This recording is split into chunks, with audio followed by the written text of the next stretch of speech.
नमस्कार साथियों, स्वागत है आप सभी का अन अकेडमी पर। मैं हूं अंकित अवस्थी। कैसे हैं आप?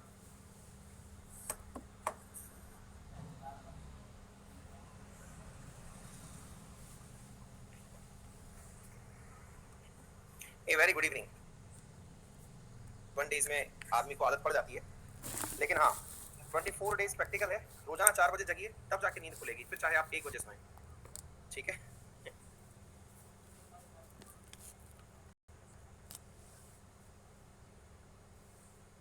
इसके बाद पॉलिटी शुरू करूंगा। हाँ, पॉलिटी का टाइम टेबल डाल भी चुका हूं मैं। इसके बाद पॉलिटी शुरू करूंगा, बिल्कुल।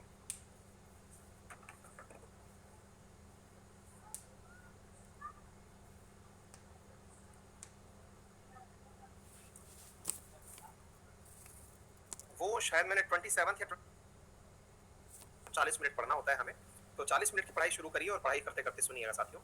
सबसे महत्वपूर्ण बात यह है कि आप लोगों से डिस्कस किया रहा है कि agriculture, soil and forest depend किस चीज पर करता है। मान लीजिएगा कि मैं अगर आपसे ये कहता हूं कि एग्रीकल्चर केवल और केवल जमीन में उपस्थित पानी पर डिपेंड करता है, ये एक गलत कथन होगा। यदि मैं आपसे ये कहता हूं कि एग्रीकल्चर जो है वो केवल मानसून पर डिपेंड करता है, ये भी कथन गलत होगा। क्योंकि अल्टीमेटली एग्रीकल्चर होने के लिए बहुत सारी चीजें जरूरी हैं। ऐसा नहीं है कि वेस्टर्न घाट के ऊपर बहुत अच्छी बारिश हो रही है तो वहां बहुत अच्छा गेहूं और चावल पैदा हो जाएगा, है ना। तो अल्टीमेटली आपको टोपोग्राफी की भी जरूरत पड़ती है ना। यानी जमीन नहीं है तो आप कैसे वहां पर पैदा कर लेंगे ना। मतलब पैदावार के लिए जो सबसे महत्वपूर्ण चीज क्या है कि आपको बहुत सारे फैक्टर्स की आवश्यकता होगी। बहुत सारे फैक्टर्स से मेरा मतलब है कि आपको सॉइल का फैक्टर भी वहां पर देखना होगा, वहां पर क्लाइमेट का फैक्टर भी आपको देखना होगा, वहां की जो एटमॉस्फेरिक कंडीशन है वो आपको देखनी होगी। इसके बाद में वहां का जो टेम्परेचर है, भले ही वहां बारिश खूब होती है लेकिन वहां टेम्परेचर कंडीशंस भी देखनी होगी।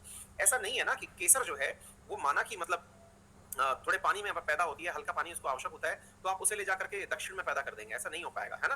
पानी के आधार मतलब मल्टीपल फैक्टर्स हैं एग्रीकल्चर को प्रभावित करने वाले।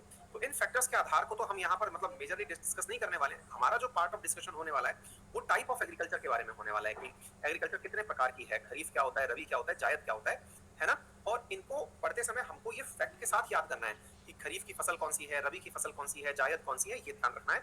इसके साथ साथ हम ये ध्यान रखेंगे कि इंडिया में टाइप ऑफ एग्रीकल्चर क्या क्या है। ठीक है। टाइप ऑफ एग्रीकल्चर कितने प्रकार की कृषि इंडिया में होती है। ठीक है। शिफ्टिंग एग्रीकल्चर क्या है, सबसिस्टेंस कमर्शियल एग्रीकल्चर क्या है, प्लांटेशन में क्या होता है, मिक्स में, ये कई बार सवाल पूछ लिए जाते हैं साथियों, है ना। फिर आती है बात सॉइल की। सॉइल से मतलब मेरा हुआ कि भाई फैक्टर्स के अंदर मेजर अफेक्टिंग फैक्टर जो है उसमें से हम क्लाइमेट पढ़ चुके हैं, क्लाइमेट के साथ साथ हम रिवर्स पढ़ चुके हैं, टोपोग्राफी यानी कि माउंटेन्स, मिनरल्स, ये सब पढ़ चुके हैं। तो अब हमको देखना होगा सॉइल का कौन सा प्रकार है। तो सॉइल के फैक्टर्स में हम टाइप ऑफ सॉइल्स पढ़ेंगे। ये बहुत बार पेपर में पूछा जाता है क्योंकि अल्टीमेटली इन सॉइल के आधार पर डिसाइड होता है कि आपकी जो एग्रीकल्चर है वो कैसी होने वाली है ना। तो एल्यूवियल सॉइल क्या है, रेड सॉइल क्या है, ब्लैक सॉइल क्या है, लेटराइट सॉइल क्या है, डेजर्ट सॉइल क्या है, फॉरेस्ट सॉइल क्या है, माउंटेन सॉइल क्या है। ठीक है। अच्छा, इसके बाद में जो बहुत ज्यादा पेपर में पूछे जाने वाला क्वेश्चन है वो क्या है, वो ये है कि भाई राइस में कौन सा राज्य प्रथम चल रहा है, व्हीट में कौन सा चल रहा है, पल्सेस में कौन सा चल रहा है, बाजरा में कौन सा चल रहा है। ये आपके पास एक कंटेंट होगा जिसमें से कि आप देख करके पढ़ पाएंगे, है ना। ऐसे ही जो नगदी वाली फसलें हैं उनमें टॉप पर कौन चल रहा है ना, इस प्रकार से। फिर एग्रीकल्चर रेवोल्यूशन की अगर हम बात करें तो इन दिनों मैं करंट में आप लोगों को स्वीट रेवोल्यूशन पढ़ा रहा हूँ, है ना। तो स्वीट रेवोल्यूशन की जगह यहाँ पर ग्रीन रेवोल्यूशन है, व्हाइट रेवोल्यूशन है, ब्लू रेवोल्यूशन है। तो इस प्रकार के टाइप ऑफ रेवोल्यूशंस हैं। फिर कुछ महत्वपूर्ण फैक्टर्स हैं जैसे कि इंडिया का वर्ल्ड में मतलब क्या पोजीशन है ना। तो अभी मैंने मधु क्रांति पढ़ाया था, अगर याद हो, अब आपको करंट में पढ़ाया था, याद है? हाँ, है ना। हाँ जी। तो इसके साथ साथ मैं आपके साथ में जो डिस्कस कर रहा हूँ कि एग्रीकल्चर प्रोडक्शन में कौन सा स्टेट है जो फर्स्ट चल रहा है, इंडिया का किस क्षेत्र में नंबर 1 है, इन चीजों के बारे में हम डिस्कस करेंगे। ब्रांचेस ऑफ एग्रीकल्चर क्या है, मतलब एग्रीकल्चर के प्रकार कौन कौन से हैं, वर्मी कल्चर क्या है ना, अर्थ कल्चर क्या है, टिश्यू कल्चर क्या है, इन सब के बारे में भी हम यहाँ पर आज चर्चा कर लेंगे। मतलब ये सब चीजें वो हैं जो अल्टीमेटली आपको याद रखनी है। लेकिन ये कंटेंट, ये I am very much sure कि इससे बाहर आपके पेपर में चीज नहीं पूछी जाएगी। ठीक है। इसके साथ साथ फिर फॉरेस्ट होता है। फॉरेस्ट क्या होता है? फॉरेस्ट के अंदर जब हम जंगलों के अंदर यानी कि पौधे से ऊपर जो भी चीज है जो जंगल का विकास करती है, जिनमें मजबूत तना उपस्थित होता हो, उनके अंदर कितने प्रकार के वन पाए जाते हैं। तो ये जो है आपके सामने कुल मिलाकर के एक बहुत ज्यादा रिच कंटेंट है। इसमें से जो समझने की चीजें हैं वो मैं आपको समझाता चल रहा हूँ, जो याद करने की चीजें हैं उन्हें मैं आपको बोलता चलूंगा कि ये आपको याद करना है। ठीक है। चलिए, तो जितने भी मेरे प्यारे साथी उपस्थित हैं उन लोगों ने वर्ल्ड मैप अच्छे से पढ़ लिया है, इंडियन मैप अच्छे से पढ़ लिया है, क्योंकि ये ऑलरेडी सारी क्लासेस हो चुकी हैं, ये सारी चीजें हम पढ़ा चुके हैं। ठीक है। हाँ जी। जो भी विद्यार्थी फर्स्ट टाइम आए हैं उन सबसे निवेदन है कि क्लास के दौरान अब किसी भी प्रकार की बातचीत ना करें। क्लास के अंत में फिर मैं आपसे 5 मिनट बतिया लूंगा, फिर आपसे बातचीत हो जाएगी, है ना। जो भी जरूरी चीजें हैं मैं समझाता चल रहा हूँ, आप समझते चले। कोई बहुत ज्यादा अर्जेंट सी चीज रह जाए कि आपको आवाज ना आ रही हो, दिखाई ना दे रहा हो, तो ही आप बीच में कमेंट करें, अदरवाइज शांति से बैठें। और जब 40 मिनट पूरी तरह पढ़ चुके होंगे आप, तब मैं आपसे फिर क्वेश्चंस लेकर के पूछ लूंगा, कोई इशू होगा तो मैं डिस्कस कर लूंगा। बहुत ही बेसिक सा सवाल है, खरीफ, रबी और जायद, इनमें ना सब लोग कुछ तो अनुभव से याद करते हैं। जैसे मैंने अपने अनुभव इस प्रकार से डेवलप कर रखे हैं कि हमारे राजस्थान में वेस्टर्न डिस्टर्बेंस आता है ना, वेस्टर्न डिस्टर्बेंस आता है। और वेस्टर्न डिस्टर्बेंस, जिसे पश्चिमी विक्षोभ कहते हैं, वो पश्चिमी विक्षोभ जो है वो राजस्थान में रबी का अमृत कहलाता है। क्या कहलाता है? रबी का अमृत कहलाता है। तो मैंने कुछ इस प्रकार से इस चीज को दिमाग में बिठा रखा है कि यार रबी जो है वो फसल है जो अक्टूबर से दिसंबर में पैदा होती है और उसी समय सर्दियों वाली बारिश आती है। तो मैंने इस प्रकार से याद कर लिया कि रबी वो फसल है जो कि बारिश में होती है, मतलब जो सर्दियों में होती है। आगे बात समझ में? सर्दियां पूरे नॉर्थ इंडिया में अक्टूबर से लेकर दिसंबर के बीच में होती हैं। तो रबी से मैंने आपको ये बताया, बच्चे अक्सर इन चीजों में कंफ्यूज रहते हैं, खरीफ कब आता है, रबी कब आता है, ये चीजें दिमाग में थोड़ा बहुत दिमाग में कंफ्यूजन लेके आती हैं। लेकिन मैंने आपको क्या कहा, कुछ रिलेट करके चीजें याद करोगे, आप भले ही खूब ट्रिक बना के याद कर लो, लेकिन अंत में भी कंफ्यूज हो जाओगे। लेकिन जैसे है ना, कुछ चीजें अपन ने याद कर ली, ये चीज तो इसके लिए ही जानी जाती है, तो फिर दिक्कत नहीं होगी। कुछ चीजों को दिमाग में रिलेट करिए। जैसे मैंने कैसे याद कर रहा है, मैंने वो बता दिया। मैं रवि को लेकर कंफ्यूज कभी क्यों नहीं होता, क्योंकि मुझे पता है कि यार रवि का अमृत कौन है। तो रवि का अमृत जो है वो कहा जाता है पश्चिमी विक्षोभ। पश्चिमी विक्षोभ यानी वेस्टर्न डिस्टर्बेंस। और ये कब आता है? ये आता है विंटर्स में, यानी सर्दियों में आता है। तो विंटर की फसल कौन सी हो गई? रवि की फसल विंटर की फसल हो गई। आ गई बात समझ में? तो ये बहुत ही शानदार तरीका है याद करने का। तो हमने क्या कर लिया साथियों, यहाँ पर रबी जो है उनकी फसलों को एक बार याद करने का प्रयास किया। हार्वेस्टिंग सीजन और सोइंग सीजन, इनमें क्या अंतर है पहले ये समझते हैं। यानी कि जब आपने बीज बोया उस समय कौन सा महीना चल रहा था, और आपने जब फसल काटी तब कौन सा महीना चल रहा था। फरवरी से अप्रैल का फसल काटने का सीजन था, बोने का अक्टूबर से दिसंबर का सीजन था। ठीक है? तो अभी अगर आप देखें अपने आसपास के क्षेत्रों में, अगर आप नॉर्थ इंडिया में हैं, तो इस समय नॉर्थ इंडिया में मेरे प्यारे साथियों ये गेहूं कट चुका है। अगर आपने थोड़ा भी देखने का प्रयास किया हो तो गेहूं कट चुका है, बाजरा कट चुका है, आलू नए आ चुके हैं, मटर की सब्जियां खा चुके हैं, है ना।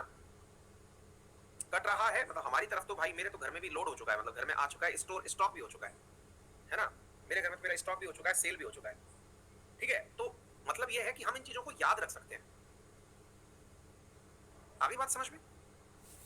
तो ये मतलब यही समय चल रहा है, कुछ कुछ की फसल अगेती है, कुछ की फसल पिछेती है, बस चल यही रहा है। क्लियर बेटा?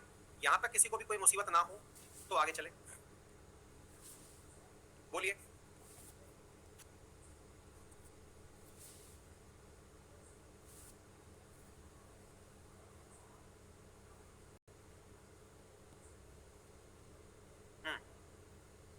डन? चलिए, तो हमने रबी की फसल याद कर ली, अब आते हैं खरीफ के ऊपर। याद आपको करना है। हाँ, ये चना आ चुका है, ठीक है ना। चलिए, जौ चना, अगर आप लोगों ने देखा हो तो अब जो जौ चना आएगा, इसी को मतलब अब गांव में जब आप रहते होंगे, पता नहीं आप में से कितने लोग ऐसे हैं जो गांव में रहे होंगे, तो ऐसा होता था कि अपन जब गांव में होते थे तो इन्हीं जौ चनों को भुनवा करके, मतलब भुना लिया और भुना करके, गर्मी का असली टाइम पास इसी से होता था। ग्राम बोले तो चना, है ना, गुड़ धानी, चना धानी, जौ चना, सत्तू, ये जबरदस्त टाइम पास होता था। चीजों को रिलेट करके याद करेंगे ना अगर आप, कि भाई ये चीज इससे रिलेटेड है तो आगे चल जाएगी, है ना। हाँ, तो मतलब कैसे याद किया भाई, चना पैदा हुआ तभी तो खाया। अगर चना गर्मियों के समय में खेत में होता तो हम कैसे खा पाते? आ गई ना बात? तो ऐसे करके मैंने रबी याद कर लिया। अब खरीफ को याद कर लेते हैं। खरीफ का सीन क्या है? खरीफ कब पैदा हो रहा है? अब एक बात बताइए, जब गर्मियों में अपन चना खा रहे हैं, इसका मतलब सर्दियों में पैदा किया होगा तब जाके गर्मियों में खा रहे हैं, है कि नहीं? अच्छा, ऐसे ही मूंगफली का सीन क्या है? आपने देखा होगा सर्दियां शुरू होती हैं और एकदम नई नई निकली हुई, मतलब ताजा ताजा निकली हुई मूंगफलियां मार्केट में आ जाती हैं, और सर्दियों में आप मूंगफली खाते हैं। याद है?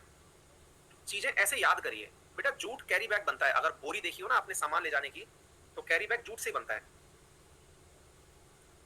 हुँ? बोलिए, आ गई बात समझ में? हाँ, बोरा जो होता है। अच्छा, तो अब इसको ऐसे समझ के देखिए कि यहाँ पर जो है मूंगफली हुई, बाजरा हुआ, ज्वार हुआ, मक्का के भुट्टे हुए। अच्छा, आपने मक्का का सीन देखा हो तो अगर इस तरह से याद रखो, तो पंजाब की जो बहुत फेमस डिश है मक्के की रोटी और सरसों दा साग, तो कब आ रहा है वो? इसका मतलब उसी समय का है। तो मक्के की रोटी सरसों का साग सर्दियों की डिश है। आ रही है बात समझ में?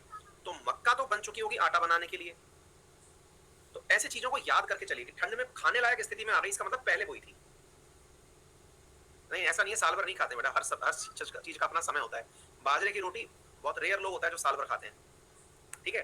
बाजरा सर्दियों में खाया जा रहा है, इसका मतलब आपने गर्मियों में बोया था, पैदा किया था, यानी मानसून के समय पे बोई गई फसल है ये, मानसून के समय पर बोई गई फसल है। मतलब मेरा कंसर्न ये नहीं है, याद तो आपको अल्टीमेटली करना ही पड़ेगा। हाँ, बहुत बढ़िया। एक विद्यार्थी कह रहे हैं सचिन पाल जो है कि सर स्टॉक कर लो फिर तो साल भर खाओगे। हाँ यार, ये आइडिया बहुत इनोवेटिव है और फर्स्ट टाइम तुमने दिया है, तो मैं मतलब मैं कहूँगा भारत सरकार से, एग्रीकल्चर मिनिस्ट्री से, कि इनके आइडिया को सर आंखों पर रखा जाए। बिल्कुल बेटा, शाबाश। ऐसे टैलेंट की कमी है, अद्भुत है ये टैलेंट आप। हाँ, ये तो फिर अब चलते हैं जायद फसल के पास। क्या है? They grow in short duration between rabi and kharif. अब इसमें क्या है, जैसे मैं आपको बताऊं कि इन दिनों ना आप लोगों ने अगर देखा हो कि अपने तरबूज, खरबूज, ककड़ी, याद है, इस तरह की चीजें जो है इन दिनों बहुत ज्यादा आने वाली है। गर्मी जब पड़ेगी तो वाटरमेलन जो है, मतलब हर घर के अंदर, मतीरा जिसको आप बोलते हैं, है ना, तरबूज, खरबूज, ककड़ी, ये क्या बेलों में पैदा होता है, यानी बारिश के दौरान ही पैदा हुआ और काट के खा भी लिया, है ना। खीरा, हालांकि अब खीरा साल भर पैदा हो रहा है, बट द पॉइंट इज कि चीजें समझ में आ रही होंगी आपको, है ना। ये शॉर्ट टर्म में पैदा हुए, रबी और खरीफ के बीच में। मतलब अभी जैसे गेहूं कट चुका है और मई जून तक आएगा कौन, मानसून आएगा, तो मई जून तक मानसून आएगा, मई जून में जाकर के ये लोग खरीफ बोएंगे। तो मार्च के बाद अप्रैल मई, तो मार्च अप्रैल मई, अप्रैल मई के दौरान क्या चीज बोई जाएगी, तो ये मार्च अप्रैल मई के दौरान यही चीज बोई जाती है, जायद की फसल। क्लियर? इसको बोते कौन से लोग हैं, जिनके पास थोड़ा पानी ठीक ठाक होता है ना, ये पानी की जगह पर ही उग पाता है। तो आपने देखा होगा आपके गांव के आसपास जहां से नदी निकलती होगी, कोई नदी निकली हो, कभी सूखी नदी हो भले ही, है ना, जिसमें बारिश में कभी कभार पानी आता हो, नहर निकल रही हो, उसके आसपास की जो जगह है ना, उस पर बो देते हैं। जैसे कहीं पर कहीं कुआं हो, आपके खेत के आसपास अगर कुआं हो, आपने कुआं देखा हो, जहां थोड़ा पानी रोजाना फैलता हो, वहीं पर आसपास पैदा हो गया, है ना। मतलब ये पानी से ड्रिवन है, अगर तेज की गर्मी पड़ गई तो ये इनको खत्म कर जाएगी, है ना। तो मतलब इसको इस तरह से आप याद कर सकते हैं, ठीक है, इसमें कोई बहुत बड़ा रॉकेट साइंस नहीं है, ठीक है। चलिए अब चलते हैं साथियों, कृषि के प्रकार क्या क्या होते हैं। Shifting agriculture. Shifting cultivation is another form of extensive agriculture. Planting crop in a region until fertility diminished and then moving to a fresh area to plant means there must be lot of land available. Shifting, आपको मालूम है, ये वो agriculture है जिसको अलग अलग जगह पर अलग अलग नाम से जाना जाता है। जैसे आपको मालूम हो तो यही झूम कृषि के नाम से जाने जाने वाली है, ठीक है, झूम कृषि के नाम से। हाँ भाई, राजस्थान में कोई हो तो बता सकता है कि इसको किस नाम से जानते हैं राजस्थान में, अपने राजस्थान में भी होती है, बताइए। बांसवाड़ा साइड में वालरा कृषि, है ना। हाँ, अब जैसे मान लीजिएगा कि आपको नीड है, किस चीज की नीड है, कि यार मुझे एग्रीकल्चर करना है, जगह नहीं है, जगह नहीं है तो क्या करें, जगह नहीं है तो चलिए जगह बनाते हैं। जगह बनाए कहाँ से, तो चलो जंगल में आग लगा देते हैं। जंगल में आग लगाया, पेड़ जल गए। पेड़ जलने के बाद क्या होता है ना, कि पेड़ के अंदर जो मेजर न्यूट्रिएंट होते हैं वो क्या होता है, कार्बन होता है, कैल्शियम होता है, फास्फोरस होता है, मिनरल्स हैं बहुत सारे। तो उन मिनरल्स की वजह से लैंड की फर्टिलिटी बढ़ जाती है। अगर कोई पेड़ जलता है ना कहीं, तो उसकी वजह से नेचुरल फर्टिलिटी बढ़ जाती है। क्यों? क्योंकि उस पेड़ के जीवन काल के दौरान जो उस पेड़ के पास मिनरल्स एकत्रित हुए थे, अब वो जमीन में है ना, राख के अंदर है। तो वो जो राख है वो बहुत बढ़िया ऑर्गेनिक खाद की तरह काम करती है और उसमें बढ़िया कृषि होती है। मतलब उसमें आपको कोई भी वो नहीं डालना, एक प्रकार से क्या कहते हैं उसको, खाद कुछ नहीं डालना, आप सीधा उसमें बीज डालिए, फसल पैदा करिए, पानी डालिए। ऐसा लोग, आदिवासी लोग करते हैं, ठीक है। पराली के पीछे भी कंसेप्ट यही माना जाता है कि पराली जलाने से जमीन की थोड़ी बहुत फर्टिलिटी बढ़ जाएगी, ठीक है ना। हाँ, तो ऐसी स्थिति में फिर क्या होता है साथियों, फर्टिलिटी, एक मिनट होल्ड करिए।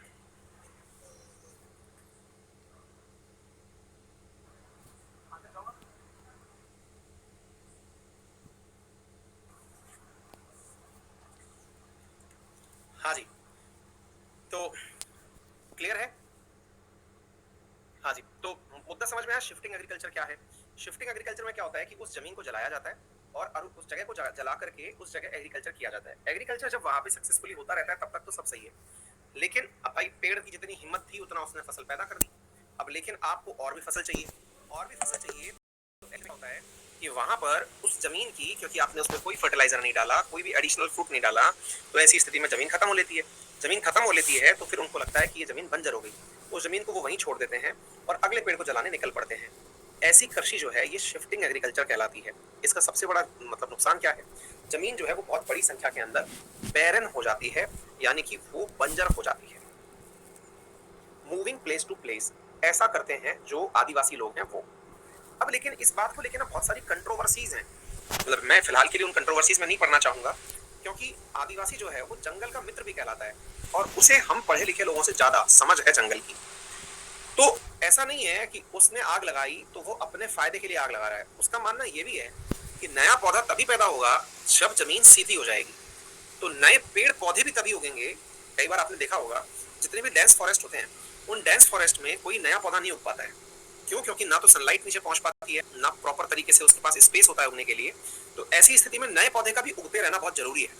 ऐसा आज तक नहीं हुआ कि आदिवासियों की वजह से जंगल खत्म हो गए, लेकिन हाँ हम इसको एग्रीकल्चर का एक बुरा भाग मानते हैं। हाँ ठीक है ना, तो वो छोड़ के आगे चल देते हैं। और ये मतलब ऐसा है नहीं, मतलब वही वाली बात है कि लोग इसको बुरा बोल दिए हैं, झूम कृषि इसी को बोलते हैं। बिल्कुल राकेश। अब है सब्सटेंसिव कृषि। इसमें क्या है मेरे प्यारे साथियों? Farming for on consumption, in other word the entire production is largely consumed by the farmer and their family, they do not have any surplus to sell in the market. साथियों आपको मालूम होगा कि प्रधानमंत्री के द्वारा एक पीएम किसान योजना चलाई गई है ना, कि पीएम किसान सम्मान निधि, पीएम किसान 2018 में लॉन्च की गई थी, जिसमें कहा गया था कि सीमांत और लघु कृषक जो होंगे जिनको भारत सरकार के द्वारा 6,000 रुपए सालाना दिए जाएंगे, 2-2 हजार रुपए की 3 किश्तों में उन्हें 6,000 रुपए दिए जाएंगे। शायद सुना होगा आप लोगों ने, है ना, पीएम किसान के नाम से जाना जाता है, प्रधानमंत्री किसान सम्मान निधि के नाम से जाना जाता है। क्या आपको मालूम है उसमें सीमांत क्या है और लघु किसान क्या है? लघु किसान वो है जिसके पास 2 हेक्टेयर से कम जमीन है, और सीमांत किसान वो है जिसके पास जमीन या तो है नहीं और है तो अधिकतम 1 हेक्टेयर जमीन है। ठीक है, तो ऐसी स्थिति में 2 हेक्टेयर से कम है, तो ऐसी स्थिति में जो सीमांत किसान है जिसके पास 1 हेक्टेयर से भी कम जगह है, भारत का 68% किसान, मतलब फैक्ट्स कहते हैं 68% किसान ऐसा है जिसके पास सीमांत है, सीमांत किसान है, 10% लघु है, 78% इसी में निपट गया। उसके बाद वृहत किसान है जिसको योजनाओं के लाभ की आवश्यकता नहीं है। आ गई बात समझ में? डन। तो ऐसी स्थिति में साथियों जो सीमांत किसान है, उस सीमांत किसान के द्वारा फसल जितनी बोई जाती है वो उसके कंजप्शन के लिए होती है, यानी कि ये उसको जिंदा रखने के काम में आ रही है। रुपेश 1 हेक्टेयर में 2.5 बीघा होता है, if I am not wrong,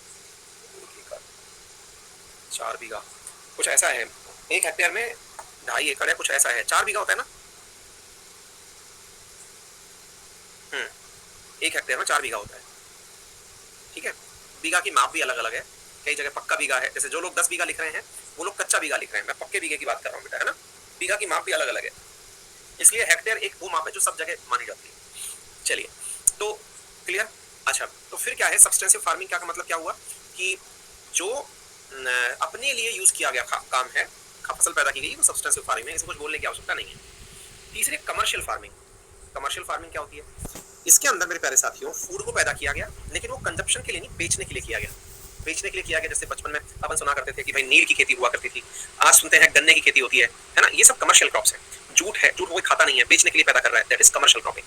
ठीक है, चलिए फिर प्लांटेशन। प्लांटेशन मतलब अब जैसे आप में से बहुत सारे लोग ऐसे होंगे जिनके यहाँ पे कोई ना कोई बाग बगीचा लगा होगा, या तो उनके नहीं लगाए तो उनके किसी जानने वाले के लगाए, और भी नहीं लगाए तो 4-5 पौधे तो ऐसे लगे ही हैं जिनसे सालाना, मतलब जैसे मेरे घर में ही अमरूद का पेड़ लगा हुआ है, उसमें से अमरूद मतलब सीजन के हिसाब से आएंगे ही। तो अगर किसी ने एक बहुत बड़े स्थान में कोई प्लांट रोपित कर दिया और वो सीजनल फल दे रहा है, सबके घर में कोई ना कोई प्लांट ऐसा होता है जो प्लांटेशन के कारण मतलब एक वो दे रहा है, कैश क्रॉप प्रोड्यूस कर रहा है ना। तो ऐसी चीज क्या कहलाती है? इनको सीजनली काटने की जरूरत नहीं है कि पता चल रहा है कि साहब खरीफ में काट लिया, या फिर इनको पता चल रहा है कि आपने रबी में काट दिया, ऐसा नहीं है। ये उग गए, अब इनसे आपको सीजनली फसल मिलना शुरू हो चुकी है।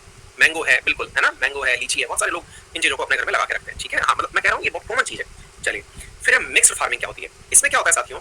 ऐसी कृषि जिसमें कि फसल तो आपने उगा ली, लेकिन जानवरों को पालना भी साथ साथ शुरू कर दिया। इस कल्चर को मिश्रित कल्चर कहते हैं, मिक्स्ड फार्मिंग कहते हैं। मतलब क्या होता है? इसका मतलब क्या हुआ मेरे प्यारे साथियों कि कई बार आपने देखा होगा कि भारत में एग्रीकल्चर का मीनिंग, जो लोग एग्रीकल्चर को नहीं जानते वो कहते हैं कि एग्रीकल्चर का मीनिंग होता है कि खेत होगा, खेत में फसल उगाना, जबकि आज की जो व्याख्या है वो एग्रीकल्चर में केवल पौधे उगाना नहीं है, जानवर पालना भी एग्रीकल्चर का ही हिस्सा है ना। तो हमारी एग्रीकल्चर मिनिस्ट्री में ही आता है आजकल वो। ठीक है, तो एग्रीकल्चर में एनिमल रियरिंग भी शामिल है, जानवरों को पालना, दूध डेयरी का बेचना, क्योंकि ये एक सब्सिडरी एक्टिविटी है ना। ये एक सब्सिडरी एक्टिविटी है जो एग्रीकल्चर के साथ साथ ही चल रही होती है ना। तो इसके लिए क्या करना होता है भाई? बहुत सारे लोग आप में से ऐसे होंगे जिनके घर में जानवर रहे होंगे या हैं अभी, और वो अपनी गेहूं, अपनी जो फसलें उग रही हैं खेतों में, उन्हीं में से कहीं ना कहीं थोड़ा चारा डाल दिया, तो गाय भैंस के लिए चारा पैदा हो गया, वो ले लिए, उसको चारे खिला दिए। एक प्रकार से ये आश्रित भी हो गए जानवर, और एक प्रकार का आय का एक अतिरिक्त साधन जो है वो पैदा हो गया। ठीक है, तो ये कौन सी चीज हो गई? मिक्स्ड फार्मिंग हो गई। ठीक है, फिर है एक्सटेंसिव मेथड। इसमें क्या होता है, इसमें क्या होता है मेरे प्यारे साथियों, कई बार ऐसा होता है, जैसे यूएस के अंदर एक बहुत कॉमन चीज है कि लोग ना हेलीकॉप्टर से बीज बोने जाते हैं, हेलीकॉप्टर से बीज बोने जाते हैं। आप सुन के आश्चर्य करेंगे इस बात को कि फिल्मों में देखिएगा, हॉलीवुड की में दिखाते हैं, जी हाँ, मतलब बीज बोने जा रहे हैं तो हेलीकॉप्टर से बीज बो रहे हैं, पानी दे रहे हैं तो हेलीकॉप्टर से पानी दे रहे हैं, क्योंकि भाई साहब पता ही नहीं चल रहा कितने बड़े बड़े खेत हैं उनके पास, ठीक है, मतलब इतना बड़ा बड़ा लैंड है उनके पास में एग्रीकल्चर करने के लिए कि उनको अगर उसमें किसान लगाना पड़े, देखिए ऑब्वियस सी बात है, किसान को मजदूर मिलना बहुत मुश्किल काम है। आप ये सोच के देखिए कि इंडिया में भी आज जिनके पास खेत हैं उन्हें पता होगा बहुत मुश्किल है खेती के लिए किसान के पास मजदूर ढूंढ के लाना। आजकल मजदूर आसान काम नहीं है। अगर आप ढूंढे, आप अपने परिवार में जो खेत है ना, पिताजी से दादाजी से पूछिएगा कि पापा किसान मिल जा रहा है क्या, अभी फसल कटाई का टाइम चल रहा है, नहीं मिलता भाई, बहुत मुश्किल है, हमें हमें खुद को मालूम है भाई, बहुत मुश्किल है, ठीक है। तो ऐसी स्थिति में फिर टेक्नोलॉजी का उपयोग में लिया जाता है ना।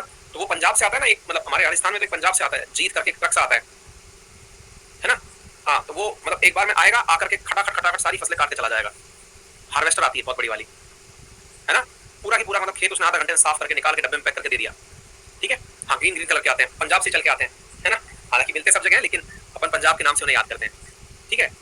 तो वो जो चीज़ है ना, वो क्या है साथियों, वो जो चीज़ है वो एक प्रकार से एक्सटेंसिव मेथड है फसल उगाने का। भाई किसान के पास में आज अगर मजदूर नहीं है, लेकिन इसका मतलब ये थोड़ी कि वो किसानी छोड़ देगा, तो उसने अब वो टेक्नोलॉजी यूज कर ली जिनकी वजह से वो बहुत अच्छे से फसल उगा सकता है। स्प्रिंकलर इरिगेशन कर दिया। पहले ऐसा होता था कि आपको खेतों में पानी देना है, तो पानी देने के लिए एक मजदूर लगाना पड़ता था, अब वो मजदूर मिल ही नहीं रहा है, खेतों में पानी नहीं जा रहा है, तो अब स्प्रिंकलर्स के लिए पाइप डाल दिया जाता है खेत में चारों तरफ। अब स्प्रिंकलर्स चल रहे हैं, आपने पानी इधर से ऑन किया, वो ऑटोमेटिकली सब जगह चले गए, है ना। तो ऐसी स्थिति में ये चीज आपको समझ में आनी चाहिए। एक्सटेंसिव फार्मिंग जो है, इसके अंदर क्या हो गया ना कि ये एक्सटेंसिव मेथड है फार्मिंग का, और एक्सटेंसिव फार्मिंग बहुत बड़े स्केल पर जब आप कर रहे हैं। एनिमल हस्बेंड्री का मीनिंग मैंने आप लोगों को समझाई दिया, ठीक है। चलिए आगे चलते हैं साथियों। कॉन्ट्रैक्ट फार्मिंग, कॉन्ट्रैक्ट फार्मिंग असल में एक प्रकार की ऐसी फार्मिंग है जिसको कहीं ना कहीं, जिनके पास आज आपके में से भी जो लोग हैं जिनके पास खेत है, वो भी कहीं ना कहीं कॉन्ट्रैक्ट फार्मिंग करते होंगे। What I feel personally, contract farming में असल में होता ये है कि आप लोग कोई एक जगह को किसी को किराए पर दे देते हैं, है ना, हाँ, 50% में, 30% में, 33% में जगह को किराए पर दे देते हैं। 50% में, जैसे हमारी तरफ क्या चलता है मैं आपको बताऊं, हमारी तरफ ये चलता है, हमारी तरफ ये चलता है कि आप लोग जो है 50% पर फसल को उगाते हैं और 50% में आपको बीज, फर्टिलाइजर और पानी, इसकी कॉस्ट शेयरिंग करनी होती है, इसकी कॉस्ट शेयरिंग करनी होती है साथ में, ठीक है। इसी के साथ साथ अगर मान लीजिएगा कि आपने अगर 33% पर दिया हुआ है, तो 33% पर दिया हुआ है तो उसमें आपको कुछ नहीं देना, केवल लैंड देनी है, बाकी सब चीजें ऑटोमेटिक आ जाएंगी। आ गई बात समझ में। तो ये जो सिस्टम है ना, ये आज भी वर्क करता है 33% वाला, अगर आपको पता हो, ठीक है। ड्रिप इरिगेशन में क्या है, ड्रिप इरिगेशन में होता कुछ नहीं है बेटा। ड्रिप इरिगेशन असल में अगर मैं एक बार में कहूं तो केवल इतना सा पार्ट है कि यहाँ पर आप लोग जो है वो एक ऐसा सिस्टम डेवलप कर लेते हैं जिसमें पेड़ की जो जड़ है ना, वहीं तक बूंद जाके गिर रही होती है। 50% में पानी बिजली आपका होता है, 33% में केवल लैंड आपकी होती है, सब चीजें वहीं से मिलकर के आती है ना। तो ये सिंपल सी चीज है, ठीक है। तो उम्मीद है आपको चीजें, आप में से इसका मतलब बहुत सारे लोग ऐसे हैं जिनको खेती बाड़ी का बिल्कुल भी नॉलेज नहीं है। नहीं, ड्रिप और स्प्रिंकलर अलग अलग होता है बेटा। ड्रिप में क्या करते हैं, जड़ में पानी देते हैं, स्प्रिंकलर में पेड़ के ऊपर पानी देते हैं, है ना।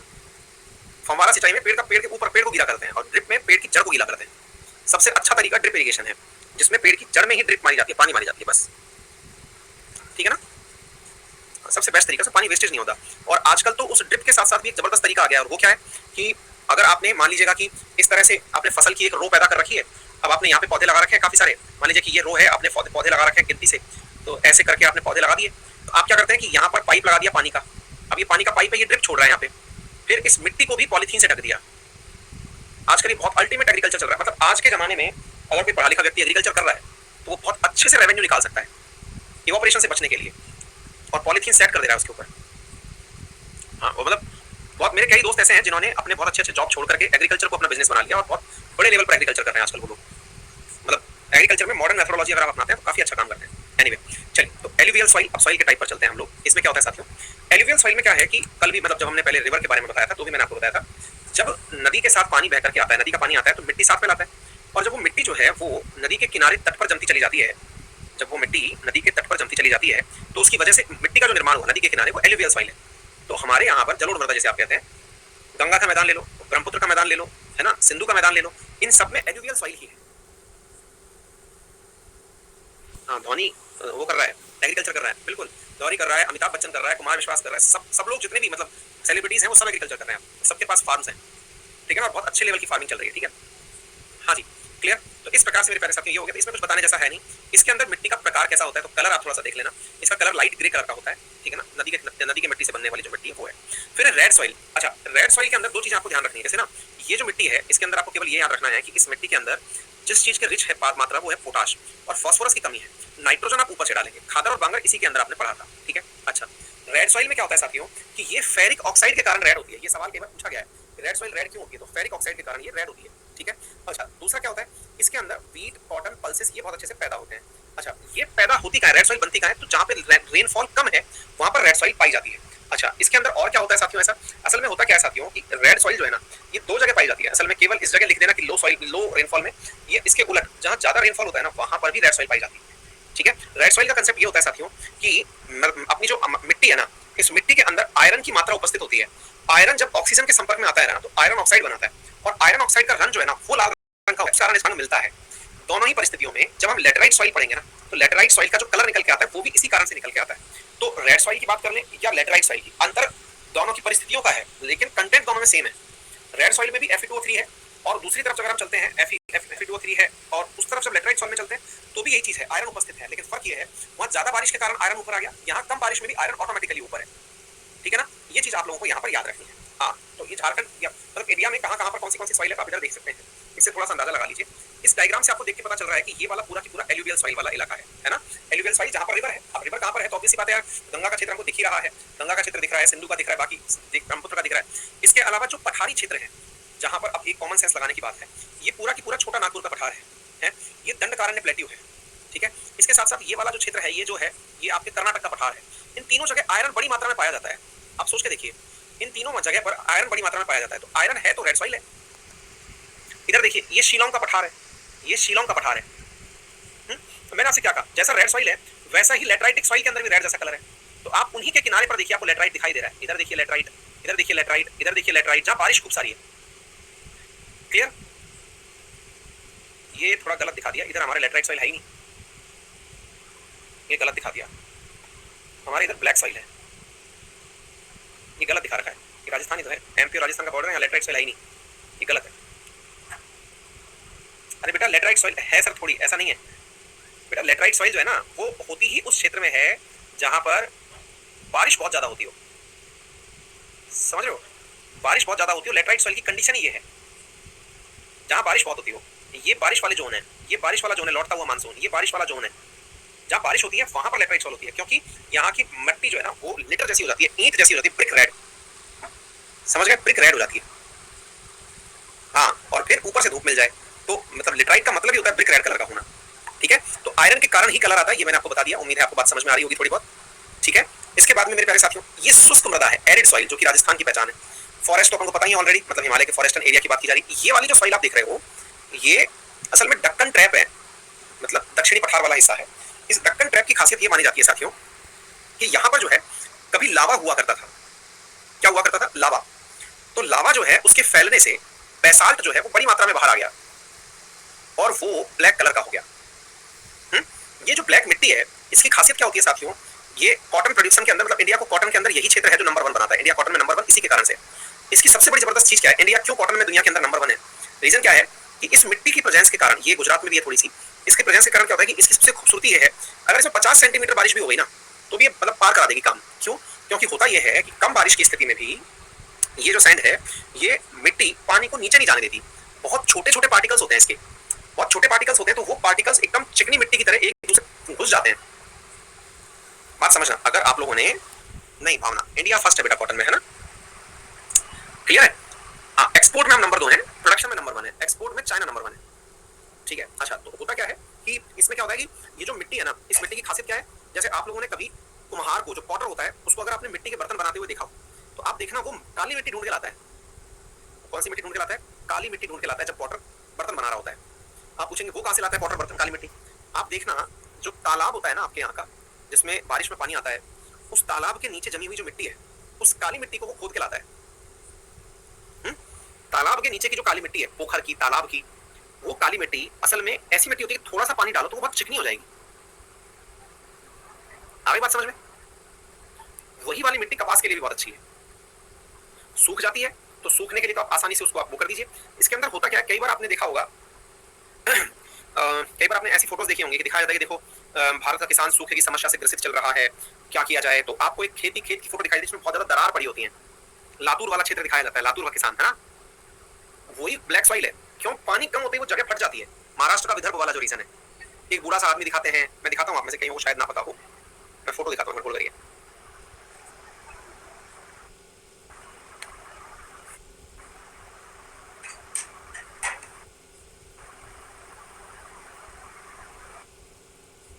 ऐसी फोटो अपन को दिखाई देती है, देश में भयंकर सूखा और सूखे की ऐसी फोटो दिखाई जाती है। ये ब्लैक सॉइल है, ये इसकी नेचर है, गीली होते ही तुरंत चिपक जाएगी और उसमें फसल उगाएगी। सूखे की सबसे ज्यादा फोटो दिखाई जाती है। जबकि अगर सूखे की फोटो देखनी है तो राजस्थान आओ। हाँ, महाराष्ट्र में इस फोटो को दिखाते हैं। अगर आपको सूखे की फोटो देखनी है तो राजस्थान आओ भाई, यहाँ बारिश नहीं होती, रेत के दौरे दिखेंगे आपको। कई क्षेत्र ऐसे हैं यहाँ पे जहाँ बारिश ही नहीं होती है। राजस्थान का एक क्षेत्र है सम, सम में बारिश ही नहीं होती है। आ गई बात समझ में? तो ये जो चीज है, ये मतलब आपको समझनी चाहिए कि ये मिट्टी का एक टाइप है। तो मैंने आपको बता दी, उम्मीद आपको समझ में आ गया होगा। ठीक है, तो फिलहाल के लिए इतना ही। कोई दिक्कत परेशानी समस्या हो तो बताएं, बाकी सब चीजें एज इट इज।